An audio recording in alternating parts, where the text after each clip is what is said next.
Добрый день! Сегодня я дам несколько простых, но очень емких советов по здоровью. Первый из них – это избавление от липомы, в простонародье от жировика. В медицине обычно предлагают хирургический способ удаления жировика, но есть более щадящие методы. Один из них – пленка от сырого яйца. Разбиваем яйцо, снимаем аккуратненько пленочку, накладываем на липому, даем чуть-чуть просохнуть и закрываем чем-нибудь там пластырем или какой-то там марлечкой. Меняем один раз в сутки. Считается, что через 15-20 дней липома уйдет. Но в этом случае предлагается в рационе сократить количество жирной пищи. Есть еще более простой способ, подтвержденный несколькими людьми. Это свежие листья мать и мачехи. Обычно это весной можно сделать. Срываем листья, накладываем на жировик несколько листьев и сверху чем-то закрываем. Например, если это на ноге, то можно носочек одеть, на руке там варежку, где-то на другом месте прибинтовать. Считается, что 8-12 таких процедур и липома полностью уйдет. По свидетельству женщин, одна из них избавилась от большой липомы на ноге, а вторая от липомы величиной с куриное яйцо под лопаткой. Есть еще метод. Это золотой ус. У многих он дома растет. Моя знакомая так избавилась от липомы, которая была у нее на лице. Она ей доставляла много беспокойства, и по совету она брала листочек золотого уса, размягчала его до появления сока, прикладывала к липоме и прибинтовывала.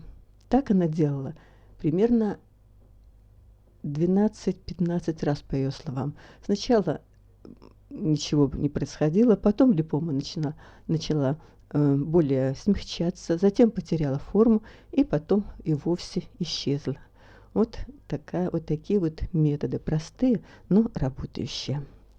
Следующий совет – это избавление от кашля. Это не тот кашель, который как после каких-то инфекционных заболеваний, осложнений, а бывает долго непроходящий кашель после простуды обычной. Значит, избавиться от него можно легко. По совету знахаря нужно сделать так. Одну небольшую редьку вымыть и прямо неочищенную натереть на мелкой терке, выложить массу в полотняный мешочек и положить как компресс на грудь на ночь. После 2-3 процедур, по мнению знахаря, вы про кашель забудете вовсе. Насморк. Как лечить насморк? Как только вы чувствуете, что у вас заложило нос или из него потекло, а вам нельзя пользоваться каплями, попробуйте такой способ. Закрыть правую ноздрю и вдыхать воздух левой ноздрёй, а выдыхать правой. Затем наоборот. Вдох правый, а выдох левый. Рот при этом на замке. Так 8-10 раз. Процедуру продолжать примерно 4-5 раз в день. Частенько насморк исчезает уже к вечеру первого дня. Главное вовремя его поймать и не запустить. Еще рецепт от укусов насекомых, в том числе ос. Например, бывает такое, что вы ели фрукты, и с фруктами оса попала в рот, и там вас ужалила.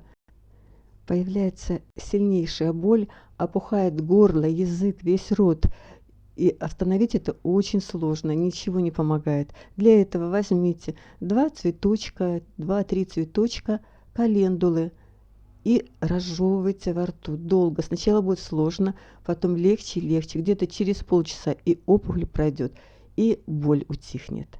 Вообще вот этими цветочками календулы, кашицей от календулы лечат любые укусы насекомых. Еще рецепт от герпеса на губах. Несколько раз в день по мере высыхания смазывайте болячку облепиховым маслом, хорошим натуральным облепиховым маслом. Через пару дней все проходит. Но еще такой совет от избыточного слезотечения. Если вы не страдаете другими заболеваниями глаз, подойдет такой совет. Пейте воду с соком лимона в течение месяца, а далее по необходимости можно еще месяц. Также полезно употреблять ежедневно по стакану тертых яблок или печеные яблоки и пшенную кашу. Те, кто этим пользовался советом, утверждают, что им очень помогло. То есть слезотечение прекратилось избыточно, стало все нормально. И еще совсем маленький советик. Если вы поранились, а у вас дома есть каланхоя, оторвите листочек, снимите с него кожицу, приложите к ранке, закрепите пластырем. Очень быстро ранка заживет. Вот такие рецепты, которые нужно знать и по необходимости применять. Конечно, не забывайте о консультациях с врачом и желаю вам всего самого-самого доброго.